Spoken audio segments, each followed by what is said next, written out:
जय हिंद। Welcome to S physics. आज के इस वीडियो लेक्चर में हम लोग एसी सर्किट्स करने वाले, एसी करंट, अल्टरनेटिंग करंट, जो सेवेंथ चैप्टर है सीबीएसई बोर्ड का। तो स्टार्ट करते हैं। इस चैप्टर में हम लोग इस वीडियो लेक्चर में हम लोग alternating current with resistor, with inductor and with capacitor, ये तीन टॉपिक्स कवर करेंगे। और इसके साथ में हम लोग पढ़ने वाले हैं about the power in AC circuits, जिसमें हम लोग पावर आज वापस वही तीन टॉपिक पे कवर करेंगे, रेसिस्टर, इंडक्टर एंड कैपेसिटर। और एवरेज पावर भी हम लोग निकालेंगे। तो स्टार्ट करते हैं विदाउट वेस्टिंग टाइम। सबसे पहले चैप्टर का नाम क्या है वो जरा ध्यान से देखना जरूरी है। चैप्टर का नाम है alternating current. Alternating current in short हम लोग एसी करंट बोलते हैं। तो दो टाइप के करंट्स हैं, एक है अल्टरनेटिंग करंट और दूसरा है डायरेक्ट करंट। डायरेक्ट करंट का सोर्स जो है वो सेल या बैटरी होता है, और अल्टरनेटिंग का करंट का जो सोर्स है वो एसी जनरेटर होता है, अल्टरनेटिंग करंट जनरेटर। राइट। मैं थोड़ा सा एक फार्मूला मुझे डिस्कस करना है, तो उसके रिगार्डिंग जो आपने प्रीवियस चैप्टर में पढ़ा है, तो वहां से क्या फार्मूला निकाला है जस्ट मैं पहले वो बताऊंगा, और उसके बाद फिर हम इस पार्ट पे आ जाएंगे directly, AC current with resistor. तो सबसे पहला टर्म ऑलरेडी जो हमें पता है, सो व्हाट वी नो, मैं यहां पे एक पेज ऐड कर देता हूं। यस। सबसे पहले हमने एसी जनरेटर में क्या पढ़ा था, बिकॉज करंट और ईएमएफ हमें पता होना चाहिए, और वो पता रहेगा तो पूरे चैप्टर में हमें क्या पढ़ना है, that easily we can understood everything. So already AC generator के बारे में या एसी करंट के बारे में हमने पढ़ा है कि ये एसी जनरेटर कैसा होता है। इसमें दो दो मैग्नेट्स होते हैं, एक विद नॉर्थ पोलैरिटी, दूसरा विद साउथ पोलैरिटी, और magnetic field is from north to south, ये ऑलरेडी हमें पता है। और इसमें हम एक आर्मेचर रख देते हैं, this is the armature which is going to rotate with the help of anything like engine. Engine से ये रोटेट हो रहा है, इसी को हम डायनमो बोलते हैं, एंटायर पार्ट को। It is rotating with angular speed omega, और इसमें एन नंबर ऑफ टर्न्स हैं जो ऑलरेडी हमें पता है। जब ये रोटेट करेगा एंटायर पार्ट, तो हर एक कॉइल में, जो ये कॉइल्स है ना, इसमें क्या लिंक होगा, फ्लक्स लिंक होगा। तो हमें ऑलरेडी पता है कि since magnetic flux link with the coil, magnetic flux, इसका टर्म क्या है, magnetic flux is defined by phi, represented by phi. और फाई क्या होता है, फाई जो है वो बी डॉट ए होता है, which is B A cos theta. और for N number of turns, for N number of turns, N number of turns के लिए phi will be N A B, number of turn से हमने इसको multiply कर देना है। और ये ऑलरेडी आपको पता है, ए डॉट बी क्या होता है, ए बी कॉस थीटा। तो ये हो गया N A B cos theta, but theta is omega T, so this term is N A B cos omega T. ये हमारा फ्लक्स हो गया, flux link with the coil, जब कॉइल रोटेट कर रहा है कहां पे, यूनिफॉर्म मैग्नेटिक फील्ड में। सो ऑलरेडी अब हमें क्या चाहिए, EMF induce in the coil चाहिए। तो ऑलरेडी हमें पता है, since EMF induce in the coil is minus d phi by D t, according to Faraday second law या Lenz law, negative sign is for the Lenz law. So this will be E is equals to minus d by dt of phi. What is phi? Phi is NAB cos omega t. तो यहां पे ये term constant है, minus NAB बाहर आ गया, into derivative of that is d by dt of cos omega t। और आपको पता है derivative of cos omega T, यहां मैं दो फार्मूला लिख देता हूं. Derivative of cos t will be minus sin t, but derivative of, अगर कंपोजिट फंक्शन आ गया, derivative of cos omega T it will be minus omega sine omega T. ठीक है, कंपोजिट फंक्शन है तो ओमेगा टी का जब हम derivative करेंगे तो ओमेगा बाहर आ जाएगा. सो ये टर्म हमें मिलता है डेरिवेटिव ऑफ क्या, cos ओमेगा टी. तो यहां derivative of cos omega T है, तो ओवरऑल ये आ गया N A B into cos omega t का derivative minus omega sine omega T. अब माइनस इंटू माइनस प्लस हो गया, तो अल्टीमेटली हमें क्या मिला, ये प्लस हो गया N A B omega sine omega T. Right, so we get E is equals to NAB omega sine omega T. Right, अब ये जो है NAB ओमेगा को हम लोग एज्यूम कर लेते हैं peak value of EMF. Let NAB omega is equals to E naught. अच्छा, एनसीईआरटी के टेक्स्ट बुक में यहां ई नॉट के जगह ई एम लिखा हुआ है हर जगह, that is the peak value. तो मुझे इस एम से प्रॉब्लम नहीं है, but I will write through out the derivations, मैं जो लिखने वाला हूं वो ई नॉट लिखने वाला हूं, तो इससे कोई परेशानी किसी को नहीं होनी चाहिए. तो I will write only E not. But याद रखिए टेक्स्ट बुक में एनसीईआरटी के ईएम है और मैं ईएम के जगह ई नॉट यूज करने वाला हूं for the peak value of EMF. Right, so ये टर्म हमारा क्या हो गया, E इज इक्वल्स टू ये एंटायर पार्ट ई नॉट हो गया और ये साइन ओमेगा टी. तो ये फॉर्मूला मैं हर जगह यूज करूंगा बिकॉज ईएमएफ की जहां भी बात होगी किसके लिए, एसी सर्किट्स के लिए, तो एसी सर्किट्स का EMF is given by E is equals to E naught sine omega T. E naught जो है यहाँ पे ये है पीक वैल्यू या maximum value of EMF. Right, EMF stands for electromotive force. तो E नॉट है, और मैं फिर से एक बार बता दूं कि मैं E नॉट या टेक्स्ट बुक में EM है, दोनों सेम है, आपकी मर्जी जो आप लोग यूज करना चाहो. तो आई होप ये वैल्यू और हमने कैसे निकाला, ये entire part you people have understood. तो हमें क्या याद रखना है कि इस चैप्टर में हर जगह हमें क्या यूज करना है, E is equals to E naught sine omega T.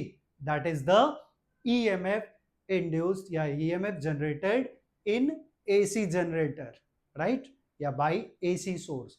जहां भी हम अल्टरनेटिंग करंट का सोर्स लगाएंगे वहां पे हम फार्मूला EMF का क्या यूज करने वाले हैं, E is equals to E naught sine omega T.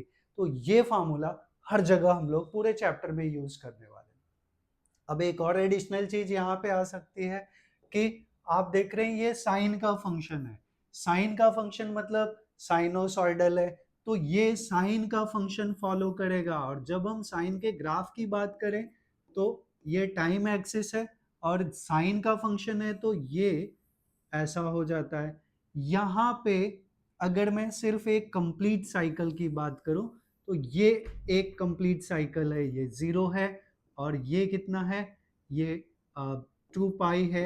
अगर मैं टाइम पीरियड के टर्म में लिखूं तो ये t है और ये t/2 है, और ये जो पीक वैल्यू मिला है हमें दैट इज E नॉट, तो ये प्लस E नॉट है, और नीचे का value that is minus E naught.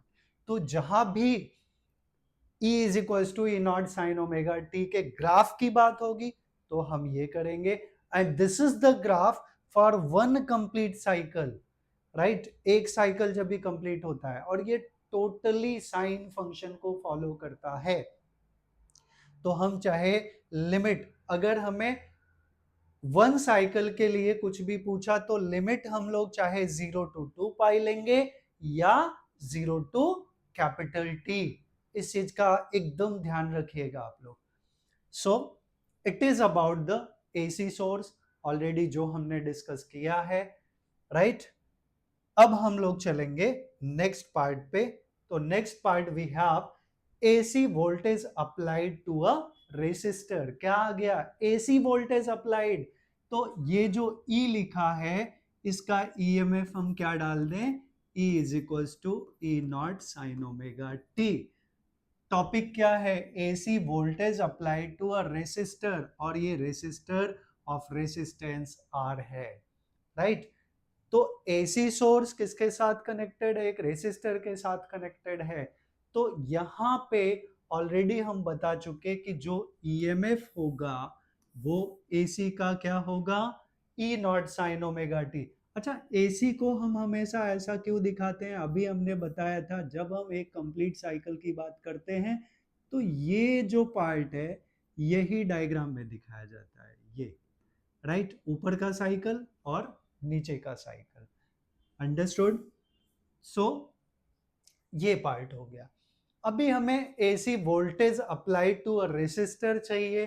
तो एज वी विल सी, हम इसको कई तरह से कर सकते हैं, किरचॉफ्स लॉ अप्लाई करके या ओम्स लॉ। ओम्स लॉ याद रखिए। ओम्स लॉ क्या है? ओम्स लॉ क्या है? Ohm's law is V is equals to I R, but हम यहाँ V के जगह EMF E यूज कर रहे हैं। सो E is equals to I into R, ये याद रखिएगा। तो चाहे हम ओम्स लॉ यूज कर लें या Kirchhoff's loop rule. Loop rule में क्या करेंगे? ये है हमारा लूप, राइट। तो किरचॉफ्स लूप रूल या किरचॉफ्स सेकेंड लॉ हमने क्या पढ़ा है? Kirchhoff's law, KVR, Kirchhoff's voltage law क्या पढ़ा है? Summation of product of I, summation of product of I into R is equals to, और plus E M F is equals to 0। ये भी वोल्टेज ही है ना, तो E plus summation of I R must be 0। तो यहां पे हम देखें, यहां पे तो सोर्स ऑफ ईएमएफ ही है, और E into T is equals to 0, right, क्योंकि बाहर से हमने कोई सोर्स पोटेंशियल का नहीं लिया है। तो अल्टीमेटली हमें क्या मिला? Summation of EMF is 0।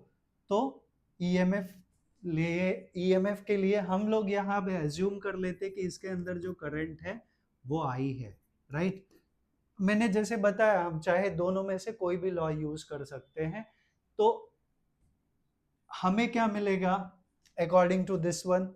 या हम सीधा बोलते हैं कि अकॉर्डिंग टू ओम्स लॉ हम क्या यूज कर सकते हैं?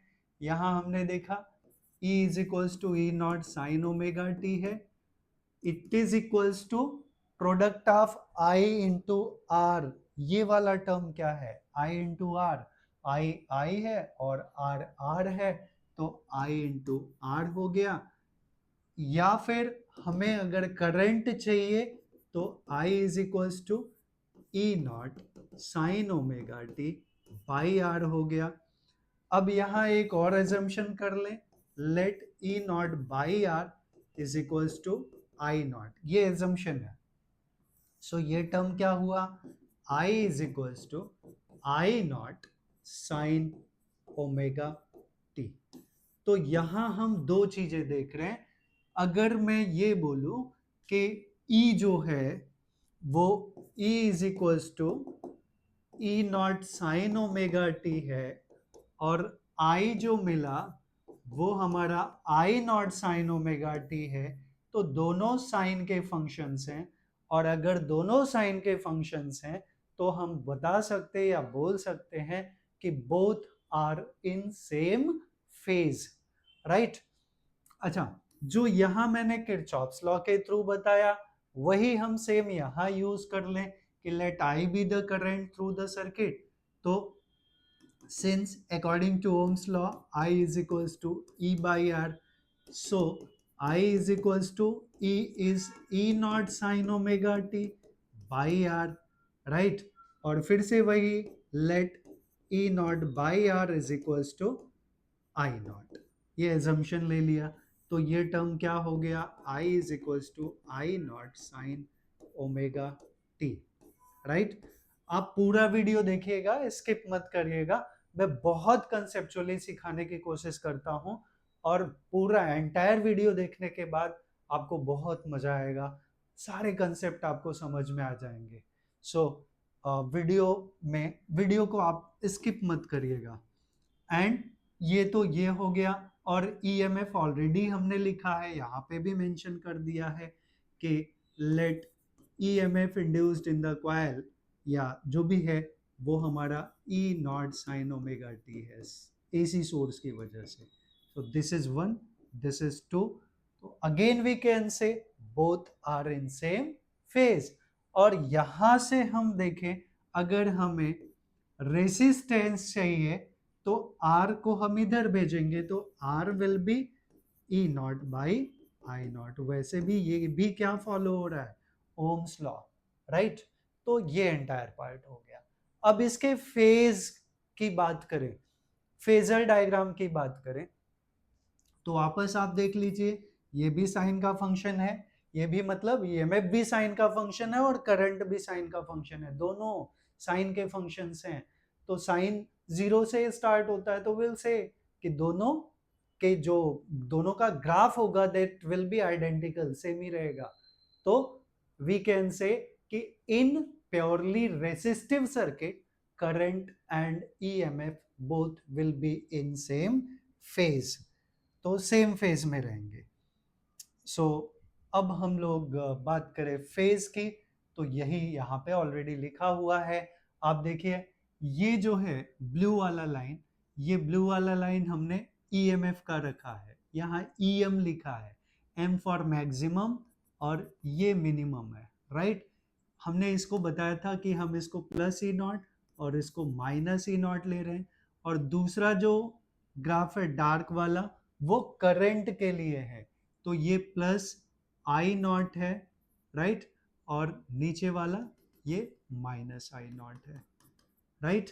और दोनों सेम फेज में है, जब एक साइकिल कंप्लीट होता है तो they meet again at the same point, right. Yes, तो यही चीजें मैंने यहाँ पे मेंशन कर दिया हुआ clearly, the voltage that is EMF and current E and I are in phase, are in phase matlab they are in same phase with each other. Thus the sum of instantaneous current values over one complete cycle, instantaneous current over one complete cycle, जब एक cycle complete होता है, तो हम instantaneous current की बात करें तो जब एक साइकिल कंप्लीट होता है यहाँ पे, तो यहाँ पे करंट का वैल्यू वापस क्या है, 0 है। तो average current and instantaneous current both are 0। क्यों? क्योंकि यहाँ पे जो करंट का वैल्यू है एट एक्स एक्सिस वो क्या है, 0 है, क्योंकि टाइम का एक्सिस है और टाइम का एक्सिस पे करंट का वैल्यू क्या होगा, 0, राइट। और रेसिस्टेंस ऑलरेडी हमने बता दिया। तो सिंपली आपको याद रखना है कि in purely resistive circuit EMF and current both are in same phase या both are in phase, right. So ये पार्ट हमने, अच्छा ये हमारा फेजर डायग्राम है, क्या है ये, इसको फेज डिफरेंसेस बताते हैं ना, तो इसको इन शॉर्ट हम फेज डायग्राम बोलते हैं। This is phase diagram, okay. अब दो और टर्म्स हैं, उसके बाद हम लोग चलेंगे इसके ऊपर, हम लोग कैपेसिटर और इंडक्टर के बारे में बात करेंगे। तो उससे पहले दो टर्म्स और हैं दैट वी विल सी। पहला है एवरेज और mean value of AC. AC अगर हम ये देखें कि ये हमारा एसी सर्किट है या एसी साइकिल है, एसी साइकिल ये टाइम का एक्सिस है, और ऐसा कोई चाहे वो करंट हो या वोल्टेज हो, तो इसका जो एवरेज या मीन वैल्यू होगा, मीन वैल्यू की बात कर रहा हूँ, मीन वैल्यू, तो हम यहाँ पे लेंगे, ठीक है। यस, ये ओवर वन कंप्लीट साइकिल यहाँ पे हो रहा है, तो इसका मीन वैल्यू विल बी, जहाँ पे भी आए वो हमें मीन वैल्यू चाहिए, तो मीन वैल्यू के लिए हम लोग क्या करेंगे, वो चाहे ईएमएफ हो या करंट हो, एज आई टोल्ड यू। तो एवरेज वैल्यू ऑफ साइन, क्योंकि इसका इक्वेशन क्या है, अगर हम आई लिखेंगे तो आई नॉट साइन ओमेगा टी होता है, और अगर ई लिखते हैं ईएमएफ तो ई नॉट साइन ओमेगा टी होता है, राइट। तो दोनों में देखें हम साइन फंक्शन आता है, तो साइन का जो एवरेज वैल्यू होता है, average value of sine theta from 0 to pi, pi यहाँ पे है 0 to pi, it is given by, ये फॉर्मूला है, आप लोग को फिलहाल याद रखना है। तो इट इज कहां से कहां तक, integration from 0 to pi of sine theta D theta upon angle का term, right, integration from 0 to theta of D theta. तो हमें पता है integration of sine theta D theta is, sine का इंटीग्रेशन क्या होता है, माइनस कॉस थीटा, ओके। और हाँ, तो यही मेन है, तो यहाँ हमने साइन थीटा का इंटीग्रेशन माइनस कॉस थीटा डाल दिया, और integration of D theta will be theta. अब इसमें हम लिमिट अप्लाई कर लें दोनों का, तो लिमिट अप्लाई कर लेंगे तो upper limit minus lower limit, तो माइनस कॉस, यहाँ थीटा के जगह पाई आ जाएगा, या मैं माइनस बाहर ले लूँ, मैं माइनस बाहर ले लेता हूँ, फिर ये आ गया कॉस, अपर लिमिट पहले डालते हैं तो pi, cos pi minus cos zero upon नीचे वाला पार्ट थीटा, अपर लिमिट, तो पाई माइनस जीरो। सो ये टर्म हमारा कितना हो गया, माइनस कॉस 180, कॉस 180 कितना होता है, minus one, cos 180 is minus one, minus cos zero, cos zero कितना होता है, वन होता है, तो माइनस वन अपॉन पाई। सो ये माइनस वन माइनस टू हो गया, और minus of minus two will be 2 by pi, 2 by pi का वैल्यू 3.14। सो ओवरऑल ये जो साइन का एवरेज वैल्यू हमें मिलता है दैट इज 2 बाई पाई, और 2 बाई पाई का वैल्यू 0.637, राइट। तो ये हमें क्या मिला, average value of sine theta. तो यही हमारा एवरेज और मीन वैल्यू ऑफ एसी है, बिकॉज एसी क्यों है, एसी क्या होता है, जो साइनोसाइडल है, साइन या कॉस को फॉलो करता है, दोनों का एवरेज वैल्यू क्या आएगा, 0.637। आप मेन फॉर्मूला याद रखिए, this is the average value of sign निकालने का तरीका, ठीक है। तो आई होप ये भी पार्ट आप लोगों को समझ में आया। अब हम लोग चलेंगे नेक्स्ट पार्ट पे।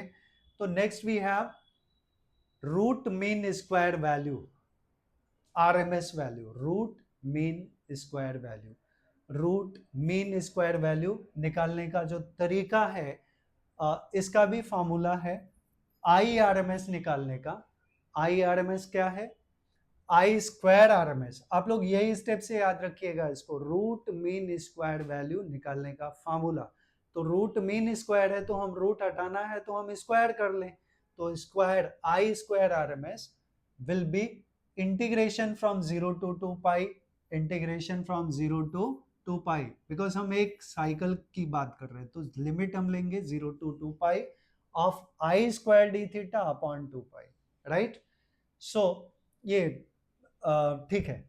सो ये टर्म क्या हो गया, अब यहाँ पे हम लोग 1/2 पाई, ये 2 पाई डिनोमिनेटर में है तो 1/2 पाई को हमने बाहर ले लिया, and integration from 0 to 2 pi of I square D theta, but I is, since I is I naught sine omega T, right, तो आई स्क्वायर है तो it will be I naught square sine square omega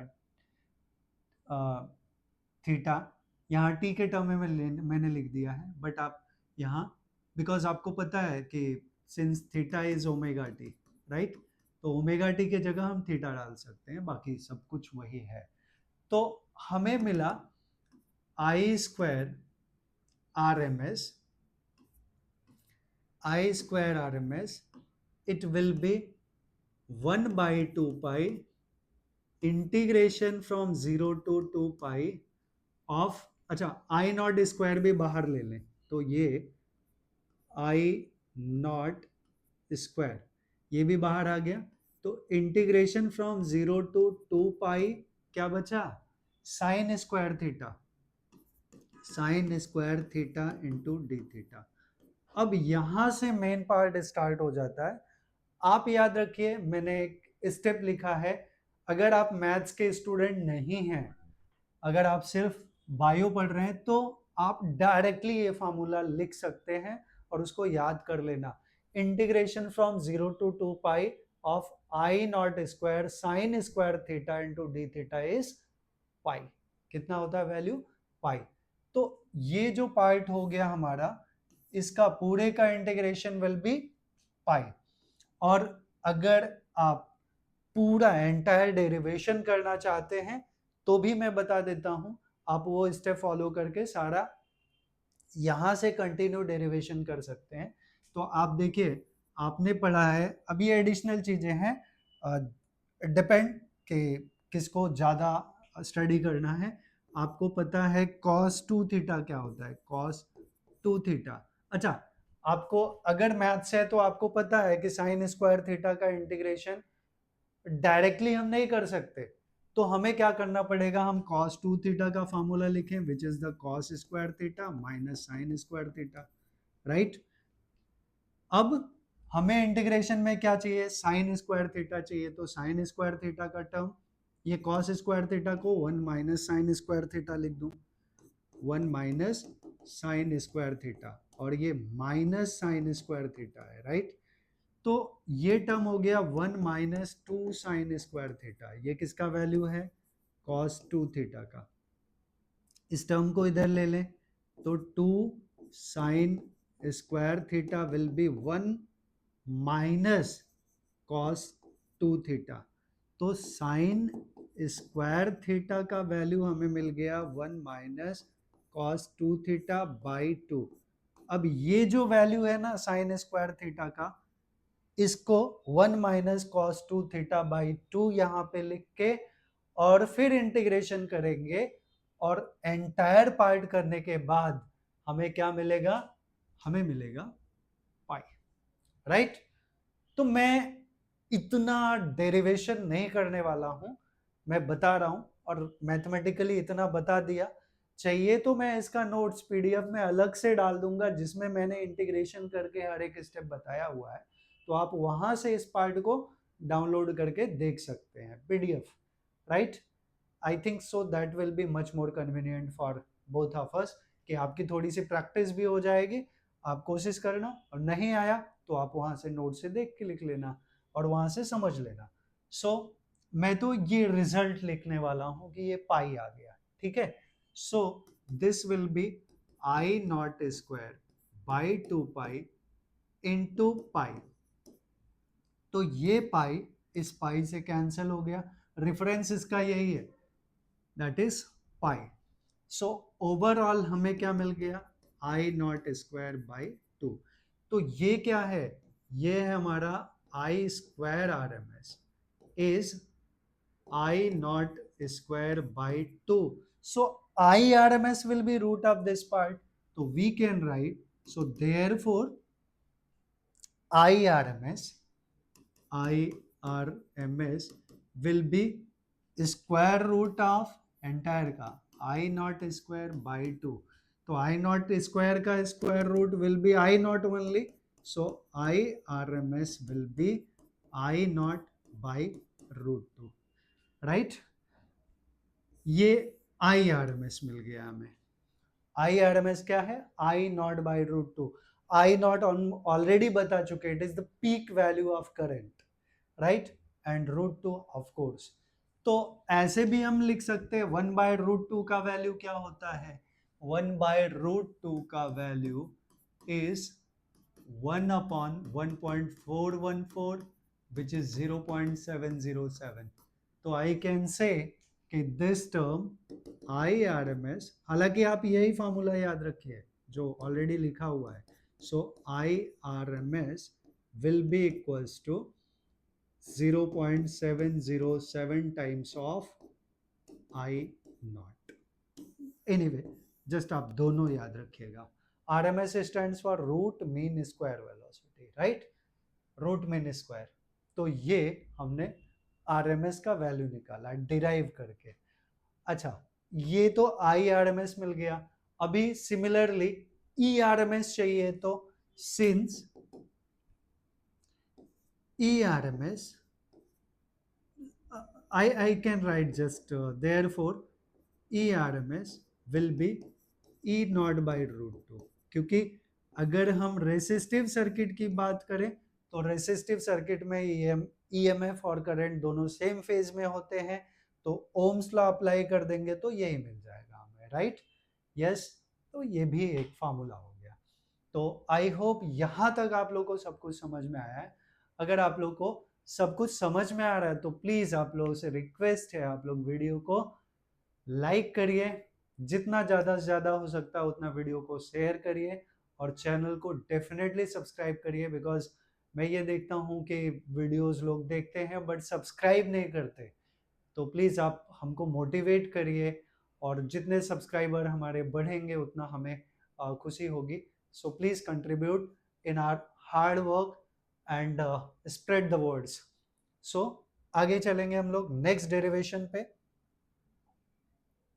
Next we have AC voltage applied to an inductor. Inductive circuit. AC source connected with inductive circuit. ठीक है, inductive मतलब inductor. Inductor क्या है, ये कोई coil है तो ये इंडक्टर है। अब inductor is connected with AC source, ये AC सोर्स है। E is equals to E naught sine omega T. Inductor का inductance we are writing as L, वहां डायग्राम में सब कुछ है, ठीक है। अब हम लोग ये पहले से मान के चल रहे हैं, मान के क्या चल रहे हैं ही कि EMF क्या है, E is equals to E naught sine omega T, because AC circuit है, AC सर्किट का EMF is equals to E naught sine omega T. और ठीक है, तो इसमें हम वापस से किरचॉफ्स लॉ अप्लाई कर दें इस लूप में, तो इसका EMF E है और इंडक्टर L है, तो summation of product of EMF, summation of EMF and product of I into R, right, that is always equals to 0, Kirchhoff's law। तो according to that EMF E है, और जो product of I into R है वो क्या होने वाला है, that is LDI by dt, right। या हम ये सीधा सीधा बोले, मैं किरचॉफ्स लॉ की बात ना करूं तो हम सीधा सीधा बोले कि ऑलरेडी हमने पढ़ा है कि EMF according to which law, that is the Faraday's second law, E is equals to minus LDI by dt, already पढ़ा है ना।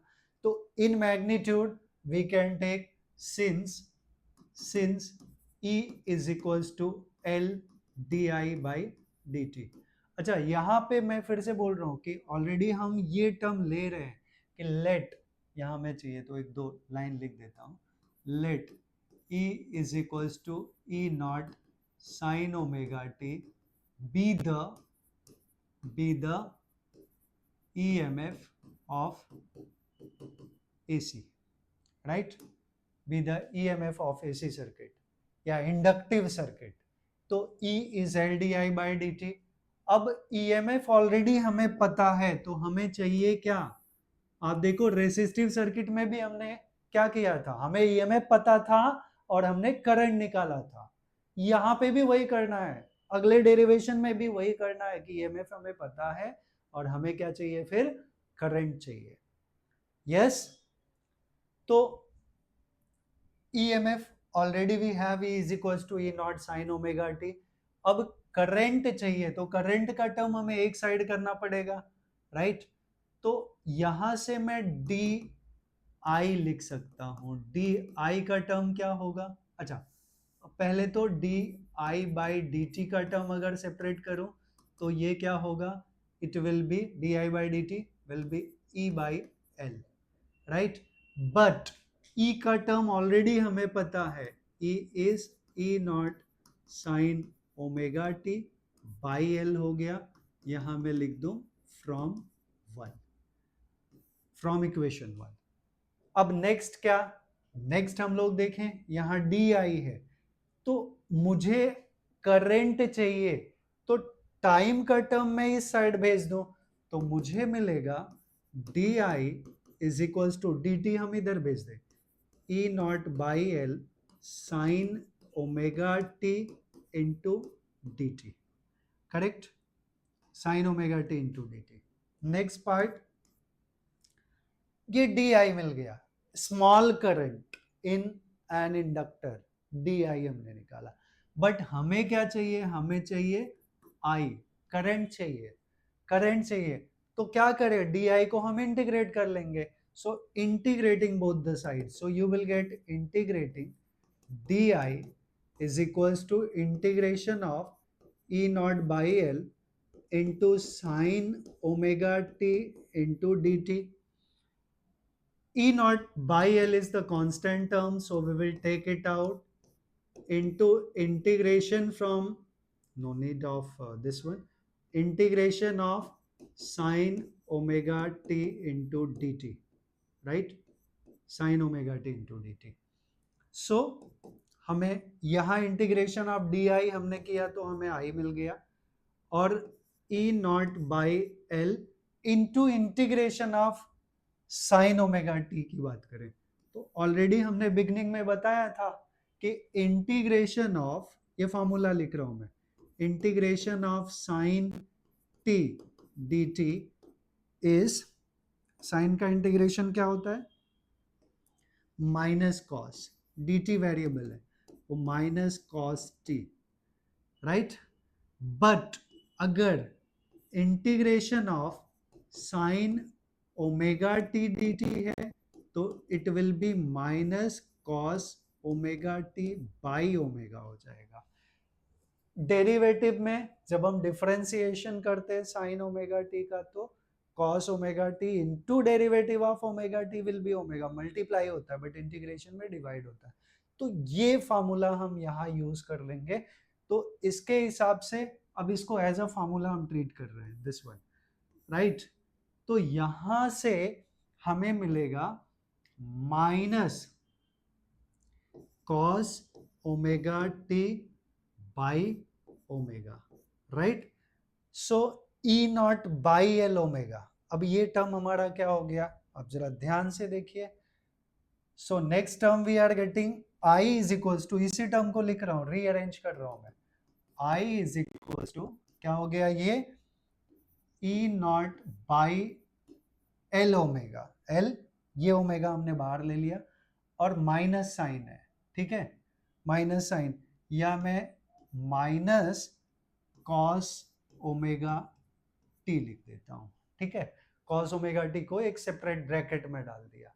अब एक और ट्रिग्नोमेट्री का फॉर्मूला है कि sine omega T minus pi by two कितना होता है, minus cos omega T, right, sine 90 minus theta, sine 90 minus theta is the cos theta, but sine theta minus 90 will be minus cos theta, हमें term switch करना है तो negative sign आ जाएगा, तो मैं यहाँ माइनस कॉस ओमेगा टी के जगह क्या डाल दूं, sine omega T minus pi by two, so this term will be I is equals to E naught by omega into L, इसको भी ऐसे लिख दिया, into sine omega T minus pi by two, right, ये term मिल गया, याद रखिएगा सब कुछ, ओके, सो आई कैन से, यहां पे हम एज्यूम करने वाले हैं late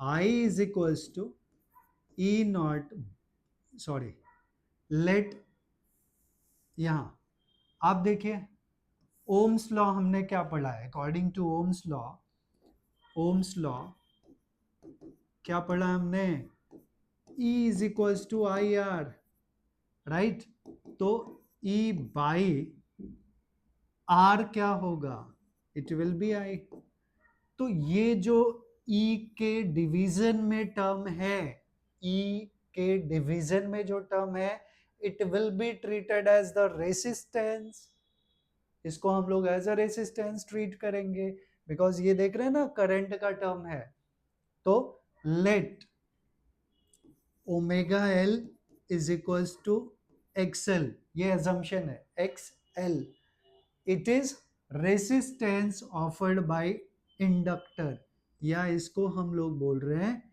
inductive reactance, inductive reactance. और इंडक्टिव रिएक्टेंस क्या है? It is nothing but resistance, resistance offered by inductor. Understood? ये बहुत इंपॉर्टेंट टर्म है। जो ओमेगा एल है उसको हमने क्या एज्यूम कर लिया, लेट लिखा है XL, it is the inductive reactance और रेसिस्टेंस ऑफर्ड बाय इंडक्टर। तो अब ये टर्म क्या हो जाएगा, this will be I is equals to, इसको हमने क्या ले लिया, एक्सएल ले लिया, E naught by X L, right, E naught by X L. मैं ठीक है, मैं इस टर्म को आगे ले लेता हूं, E naught by omega L sine omega T minus pi by two. तो नेक्स्ट पेज पे इसको मैं लिख देता हूं कि since I naught is equals to E naught by I is equals to, it's not I naught, I is equals to, since I is equals to E naught by omega L, और आगे क्या था, आगे था E naught by omega L sin omega t minus pi by 2, sin omega T minus pi by 2। तो पीछे हमने क्या एज्यूम किया है, ओमेगा इंटू एल को एक्सएल एज्यूम किया है, so I will be E naught by X L which is nothing but omega L. मैं इसको यहां पे तो वही रहने देता हूं, omega L into sine omega T minus pi by 2। तो एज यू कैन सी, मैं यहाँ पे फिर से वही assumption, let E naught by omega L को मैं आई नॉट ले लेता हूँ, ठीक है। सो देयरफॉर ये वाला टर्म क्या हो गया, आई इज इक्वल्स टू, ये पूरा ब्रैकेट वाला पार्ट हमने क्या एज्यूम किया, आई नॉट, क्या एज्यूम किया, I naught, right, this term is I naught. तो ये हो गया I is equals to I naught sine omega T minus pi by 2। Understood? और एक चीज और ध्यान दीजिए, हमने EMF क्या लिया था, हमने जो EMF लिया था that was E naught sine omega T, यही था ना, this was equation 1, correct. Starting में हमने क्या लिया था, कंफ्यूज नहीं होना है, E is equals to E naught sine omega T, that is EMF, right, इसी को इक्वेशन 1 लिया था। बट हमें करंट क्या मिला, हमें करंट मिला I is equals to I naught sine omega T minus pi by 2, right. तो हम ये पार्ट ध्यान से देखें कि ये भी साइन का फंक्शन है, ये भी साइन का फंक्शन है, ओमेगा टी है, ओमेगा टी है, बट ये माइनस पाई बाई 2 है, मतलब करंट में जो फेज है वो माइनस पाई बाई 2 पीछे है, पीछे इन सेंस लैग कर रहा है, या ईएमएफ पाई बाई 2 से लीड कर रहा है। Understood? That is very important part. तो वो हम फेजर डायग्राम में डिस्कशन कर लेंगे। अब मैं जो ऑलरेडी पीछे लिखा है, ओमेगा एल को हमने एक्सएल एज्यूम किया और इसको हमने लिखा है इंडक्टिव रिएक्टेंस है। इंडक्टिव रिएक्टेंस क्या है, रेसिस्टेंस ऑफर्ड बाय इंडक्टर। तो थोड़ा सा इसके बारे में हम और यहाँ पे लिख देते हैं कि what is inductive reactance. First of all, inductive reactance क्या है, इंडक्टिव रिएक्टेंस, ये एक तरह से डेफिनेशन समझ लीजिए इसको। Inductive reactance that is XL which is omega L, what it is the resistance offered by an inductor. Fine. तो ऑलरेडी हमने देखा है since XL is equals to omega L which is 2 pi F L, because omega is 2 pi F. ये entire formula हो गया, omega is 2 pi F, F is the frequency. Understood? तो ये आपका फार्मूला हो गया। And what will be unit of XL? XL मतलब inductive reactance, हम बोल रहे हैं कि it is the resistance offered bye, तो रेसिस्टेंस का जो यूनिट होता है वही इंडक्टिव रिएक्टेंस का होगा। बट इंडक्टर का जो इंडक्टेंस है एल, उसका यूनिट क्या होता है? हेनरी होता है। ये कंफ्यूज नहीं होना है आपको, ये चीजें याद रखिएगा। अभी यहाँ हम लोग इक्वेशन 1 और 2 को एनालिसिस कर ले, तो यहाँ E is E naught sine omega T. आप देखिए जो EMF है, यहाँ E को V लिखा है इन्होंने, EMF है वो साइन का फंक्शन है। तो साइन जो है वो ओरिजिन से स्टार्ट हुआ, तो ये इसका ग्राफ है, E is equals to E naught sine omega T. तो ये E नॉट हो गया प्लस E नॉट, और ये वाला पार्ट माइनस E नॉट हो गया, राइट। अब दूसरा करंट की बात करें तो ये माइनस पाई बाय 2 है, पाई बाय 2 मतलब 90, तो नीचे से स्टार्ट हो रहा है, नेगेटिव है, यहां से स्टार्ट हो रहा है, ये डॉटेड लाइन वाला। अंडरस्टूड? ये इसका फेजर डायग्राम हो गया। और ये हमारा आई है, this is plus I not plus I not, और नीचे का ये वाला लेवल माइनस आई नॉट। ठीक है, इसी को हम ऐसे भी दिखा सकते हैं कि ये जो है E है ऐसे, और ये I है, I लैग कर रहा है, नीचे है ना I नेगेटिव है, I नेगेटिव है तो लैग कर रहा है, लैग कर रहा है तो नीचे है। और एक चीज और ध्यान देना है कि ये दोनों में फेज डिफरेंस कितने का है? पाई बाय 2। अगर ये पाई बाय 2 नहीं होता तो दोनों सेम हो जाते। नेगेटिव है मतलब लैग कर रहा है, पॉजिटिव होता तो लीड करता, लीड आगे हो जाना, लैग पीछे हो जाना, बेसिक कंसेप्ट्स हैं, बेसिक वर्ड्स हैं। तो आई can say in an inductive circuit, अभी यही दोनों जो इक्वेशन है यहीं से हम दो कंक्लूजन लिखने वाले कि इन एन इंडक्टिव सर्किट, जिसमें सिर्फ इंडक्टर हो, इंडक्टिव सर्किट, कौन लीड कर रहा है कौन लैग कर रहा है? I can say current lag by phase of pi by 2, circuit का short form current lag by phase of pi by 2 with EMF। और वी कैन से दूसरा, यहां हम बोल रहे हैं लैग कर रहा है, करंट लैग कर रहा है, या EMF लीड कर रहा है, वैसा भी लिख सकते हैं। तो दूसरा हम लिख सकते हैं कि और करके लिख दिया है कि यहाँ क्या लिखा, करंट लैग कर रहा है तो EMF लीड कर रहा है। In an inductive circuit EMF lead by phase of pi by 2 with current. तो दोनों में से कोई भी चलेगा, ये हमने कंक्लूजन लिख दिया। आई होप इंडक्टिव सर्किट का एसी वाला पूरा पार्ट आप लोग को समझ में आया। अब हम लोग चलेंगे पावर के बारे में डिस्कशन करने, ठीक है।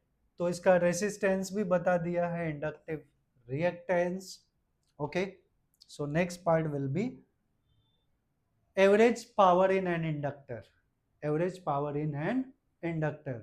तो हमने क्या देखा, हमने दो इक्वेशन निकाला था, यहां तो मैंने कुछ लिखा है बट आपको उतना ध्यान नहीं देना है। Average power in an inductor, तो फॉर इंडक्टर हमने क्या देखा कि फॉर इंडक्टर,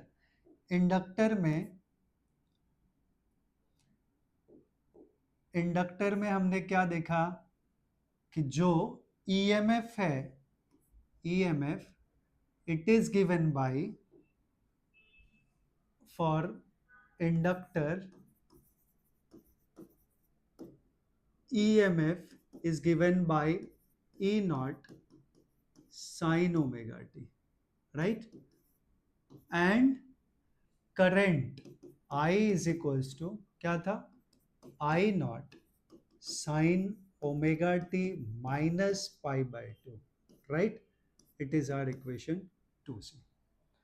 या इसको मैं लिख सकता हूं, चलो इसको दूसरा जो फॉर्मेट था ये क्या था, sine 90 minus theta cos theta होता है, तो ये omega T minus pi by 2 है, तो minus, so minus I naught, sorry yes, I naught cos omega t. This is our second part. तो हमें पता है कि सिंस पावर इज वी आई, या यहाँ v के जगह हम क्या डाल रहे हैं, EMF, तो ई आई, बट E और I दोनों हमें पता है, E is E naught sine omega T and I is minus I naught cos omega T, right?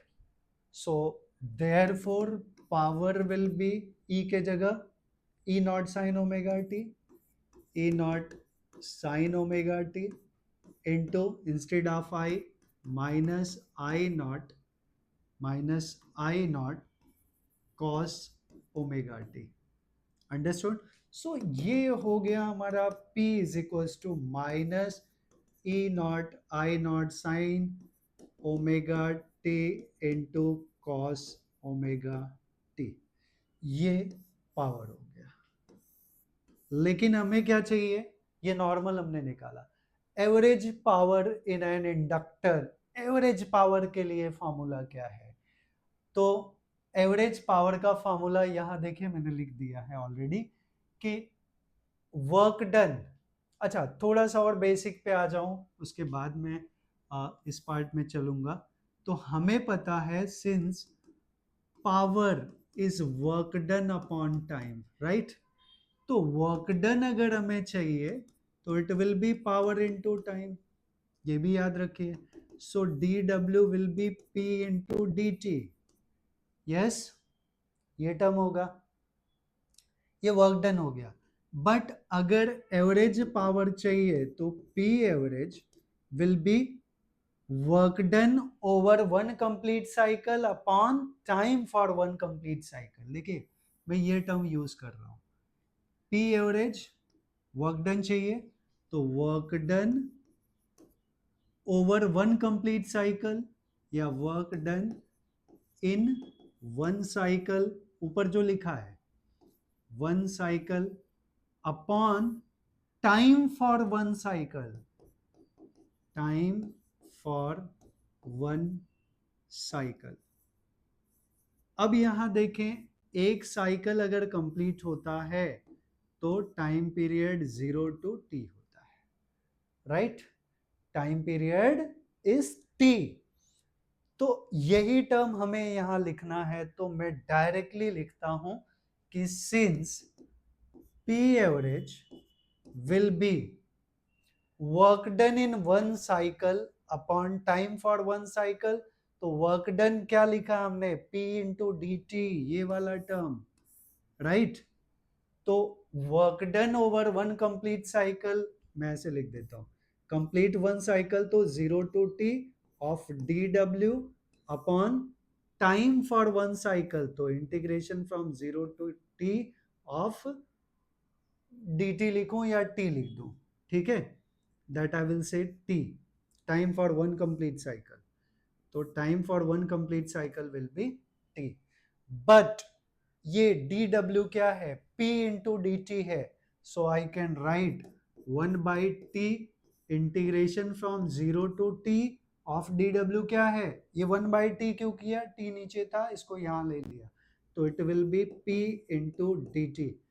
और पावर हमें पता है, तो अब ये टर्म क्या हो जाएगा, this will be P average is equals to, average power क्या हो जाएगा हमारा, average power will be 1 upon t into integration from 0 to t of p dt, और p के जगह हमने क्या निकाला है, power, this is minus E naught I naught sin omega t into cos omega t into this वाला dt. ये power का वैल्यू यहां हमने सब्सटीट्यूट कर दिया, ये वाला, राइट यहां तक आई होप सबको समझ में आया है. अब आगे क्या, अब आगे देखें तो minus E naught I naught by T, इतना हमने बाहर ले लिया, और integration of sine omega T into cos omega T into D T, और limit is from 0 to T. ठीक है, अब यहां से एक स्पेशल फार्मूला है, और फिर से बोल रहा हूं मैं, अगर आप मैथ्स के स्टूडेंट नहीं हैं तो आप इसका इंटीग्रेशन करिए एंटायरली, और अगर आप मैथ्स के स्टूडेंट हैं तो इसका पूरा इंटीग्रेशन करिए और देखिए क्या आता है. और अगर मैथ्स के स्टूडेंट नहीं है, आप बायो सिर्फ है, आपने बायो लिया है, तो फिर इसके बाद आप इसका डायरेक्ट रिजल्ट यूज करिए. ठीक है, और मैं इसका लिंक प्रोवाइड करूंगा पीडीएफ का, उसमें मैंने पूरा स्टेप ये फॉलो किया हुआ है, वो वाला मैं पीडीएफ, हैंड रिटन पीडीएफ है, that I will put in the group in description link. But यहाँ पे मैं डायरेक्टली बता रहा हूँ आपको. तो एक ये मैथ्स का फॉर्मूला है, integration from 0 to t of sin omega t into cos omega t into dt is given by that is equals to 0. entirely कितना हो जाता है, 0 हो जाता है, this is 0, right? ये पूरा 0 हो गया. तो ये फार्मूला है, आपको फार्मूला याद रखना है. तो आप देख रहे हो ये वाला पार्ट हमारा वही है, integration of sine omega T cos omega T into D T. तो ये पूरा 0 होने वाला है, तो minus E naught I naught by T into 0, that will B 0. तो average power in an inductive circuit क्या मिल गया हमें, 0, राइट? तो आप लोग इसको याद रखिएगा, बहुत इंपॉर्टेंट पार्ट है ये. हमने average power in an AC circuit नहीं डिस्कस किया, हम वो भी डिस्कस कर लेंगे. किसके लिए, रेसिस्टर के लिए, वो लास्ट में डिस्कस कर लेंगे. अब मैं आप लोगों को बताने वाला हूँ, दिस इंडक्टर का पार्ट हमने खत्म किया, अभी सिमिलर कंसेप्ट है कैपेसिटर का. अब हम लोग चलेंगे कैपेसिटर के लिए. तो कैपेसिटर में AC voltage applied to a capacitor. तो ये कैपेसिटर है C, जिसका कैपेसिटेंस है, it is connected with source of AC, और AC का जो EMF है, once again it is E is equals to E naught sin omega t. I will take it as equation 1. ठीक है, ये EMF है, और मान लेते हैं इसमें जो करंट फ्लो हो रहा है that is I. अब ये I क्या होगा वो हमें निकालना है. ठीक है, यस. तो कैपेसिटेंस के बारे में कुछ बेसिक टर्म्स आपको पता है, कि जो कैपेसिटेंस का बेसिक है हमने पढ़ा है Q is equals to CV, right? तो यहाँ पे अगर मैं Q चार्ज स्मॉल लेता हूँ और C तो वही रहेगा, बट E के जगह हम लोग क्या यूज कर रहे हैं, EMF, राइट? तो ये बेसिक फार्मूला है कैपेसिटर का. तो कैपेसिटर के टर्म में Q is equals to CE हमें पता है. So I will write, since Q is equals to CV for this circuit, CE I will write because V के जगह हम क्या डाल रहे हैं, EMF में E डाल रहे हैं. So Q will be C, E के जगह हम क्या डाल रहे हैं, E naught sin omega t from 1, या since E is equals to E naught sin omega t, ये टर्म. अब ये Q हो गया, हमें चाहिए क्या, वो हमेशा ध्यान में रखना, हमें करंट चाहिए. फिर एक बेसिक रूल पता है, since Q by T is I, right? Q by T is I. तो Q बाई T है, I कैन राइट कि आई को हम ऐसा भी लिख सकते हैं, I is D Q by D T, right, D Q by D T. So Q by T का टर्म आई है, तो D Q by D T चाहिए तो आई हो जाता, तो D Q by D T चाहिए तो हम क्या करें, इसको डिफ्रेंशिएट कर ले with respect to time, with respect to time, because dq by dt charge upon time, so differentiating both the side with respect to time, so differentiating both sides with respect to time t, right, ये with respect to wrt हम लोग क्या लिखते हैं, with respect to, okay, तो ये term क्या हो जाएगा हमारा, this will be d by dt of q, that is dq by dt will be d by dt of RHS part c e naught sin omega t। अब यहाँ पे देख रहे हैं c e naught कांस्टेंट है, c e naught into derivative of sin omega t। हमने पहले भी लिखा था कि derivative of d by dt of sin t is what, cos t, but derivative of sin omega t, it will be omega cos omega t। Formula है differentiation का, तो any how just you have to remember, okay. So second वाला formula directly हमें मिल गया, ये वाला part तो क्या आ गया, omega cos omega t, so this will be c e naught omega cos omega t, this is what dq by dt, but once again मैं यहाँ पे dq by dt हमारा क्या होता है, i होता है, तो i ये टर्म लग गया, right, this is our equation 2। अब यहां से एक और एजम्पशन कर लें, let C E naught omega, ये जो पार्ट है इसको हम लोग क्या ले लें, आई नॉट ले लें, क्योंकि ये करंट का टर्म है ना, आई नॉट क्या है, which is the peak value of current, I naught is what, peak value of current, तो ये टर्म क्या हो गया, this will be I is equals to I naught cos omega t, this is our equation 3 से, and मैं इसको लिख सकता हूं I is equals to I naught sine cos theta को क्या लिख सकते हैं, sine 90 plus theta, sine omega T plus pi by 2, sine 90 plus theta is cos theta, right. So मैं इसको इक्वेशन 4 ले लेता हूं। अब ये 3 और 4 या 1 एंड 4 हम क्यों यूज करेंगे, that we come to know about this, तो I hope this part you people have understood. अब ये जो एजम्पशन लिया है ना हमने, एजम्पशन क्या लिया है, C E naught omega is equals to I naught, ये जो पार्ट लिया है यहां से हम कुछ तो निकाल सकते हैं, बिकॉज इसमें ईएमएफ है और करंट है, तो मैं यहां पे एक टर्म लिखता हूं, कैपेसिटिव रिएक्टेंस, कैपेसिटिव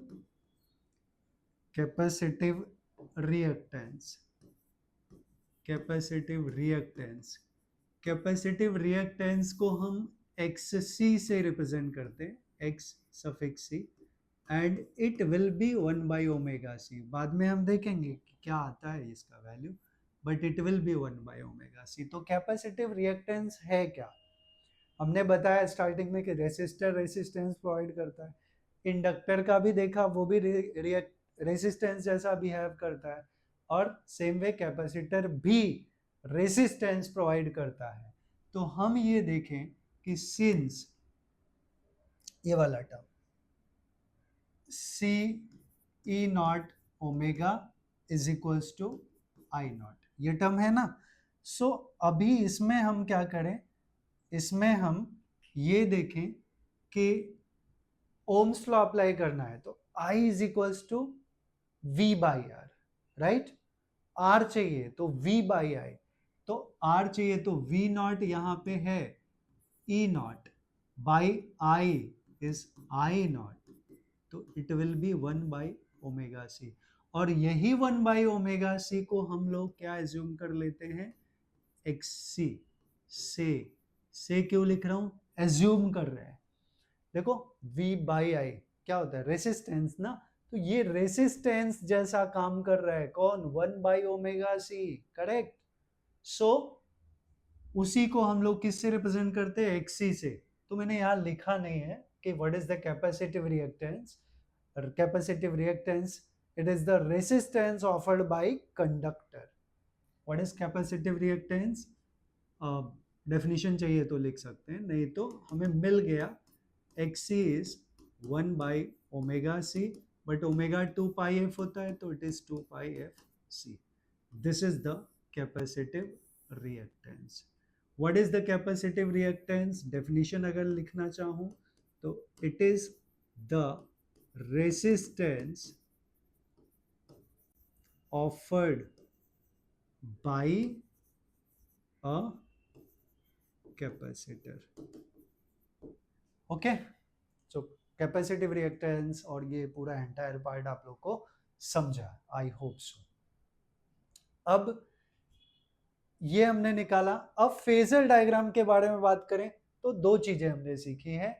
ईएमएफ जो है वो E is equals to E naught sine omega t आया है, और जो करंट है वो आया है हमें I is equals to I naught sine omega T plus pi by two, क्योंकि हमें दोनों साइनोसॉइडल रखना है तभी हम कंपेयर कर पाएंगे।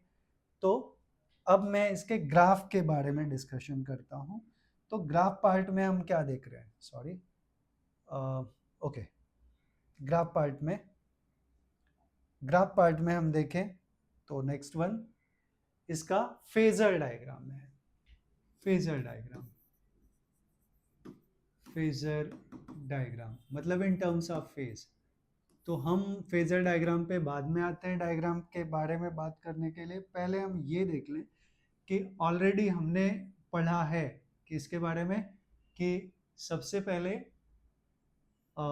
जो करंट ईएमएफ है, E is equals to E naught sine omega T था, that was our equation 1, and I was I naught sine omega T plus pi by two. तो इन दोनों को देख के आपको क्या लगता है कि जो करंट है ये लीड कर रहा है कितना, पाई बाई टू से, किससे, ईएमएफ से, या ईएमएफ लैग कर रहा है, बात एक ही है। तो यहाँ पे देखें हम लोग, यहाँ पे हमने बताया करंट लीड कर रहा है by phase of pi by to, और ईएमएफ लैग कर रहा है with phase of pi by two. तो ईएमएफ देखें, साइन, सिर्फ साइन का फंक्शन है, तो सिर्फ साइन है तो ओरिजिन से स्टार्ट करेंगे हम ईएमएफ। तो ये हो गया हमारा ई है, it is plus E not and it is minus E not, right.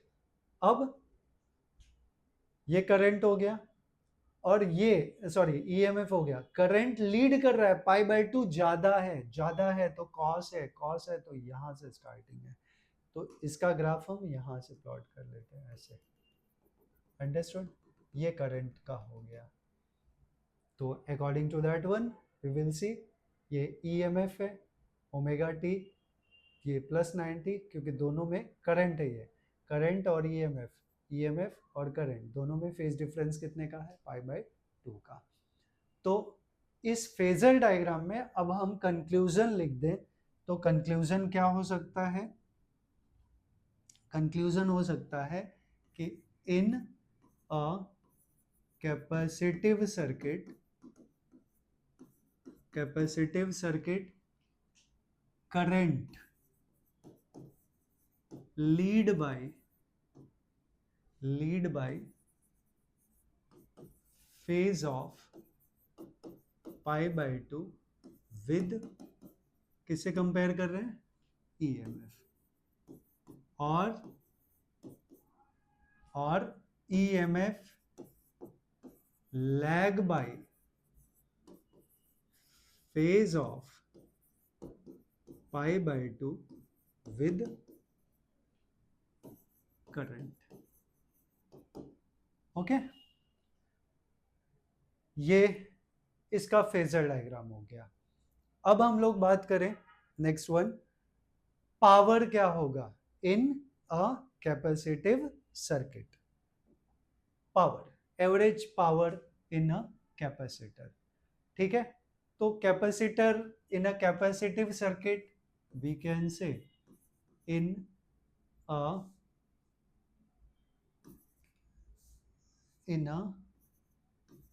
Capacitive circuit already we have क्या मिला हमें, E is equals to E naught sine omega T, and दूसरा करंट क्या मिला था, I naught cos omega T.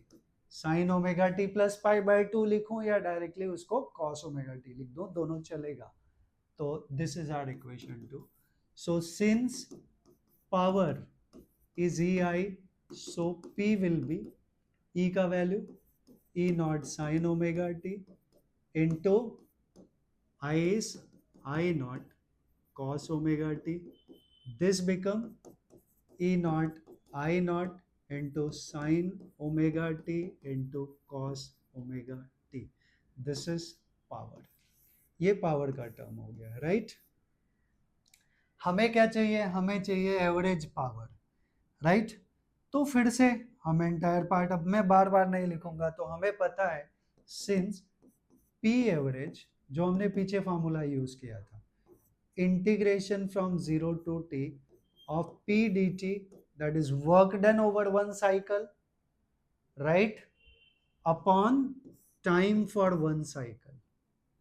Time for one cycle, तो it will be 1 by t integration from 0 to t of p dt, right. but p का value हमें पता है, so p average will be, p average क्या हो जाएगा 1 upon t and integration from 0 to t of p dt है. तो p का वैल्यू ये वाला E naught I naught sine omega T into cos omega T into T T. अब फिर क्या होगा, यहाँ E naught I not, E naught I not हम बाहर निकालेंगे, सो P average will be E naught I naught into integration from 0 to t. अच्छा t भी है, नीचे वाला t, ये वाला t. E naught I not बाहर निकाला अपॉन t, और जो इंटीग्रेशन में बचा वो बचा sign omega T into cos omega T into D T. अब ऑलरेडी हम इसके बारे में डिस्कशन कर चुके हैं कि integration from 0 to t of sine omega T into cos omega T into D T, इसका वैल्यू 0 होता है. ये कंसेप्ट है, ठीक है. आप ये फार्मूला याद रखिए, ट्रिग्नोमेट इंटीग्रेशन का फार्मूला है. अगर नहीं चाहिए तो इसको मैं पूरा डिराइव करके इसका डिस्क्रिप्शन में लिंक दे दूंगा नोट्स का, वहां से आप डाउनलोड कर लेना. तो ये पार्ट हो गया.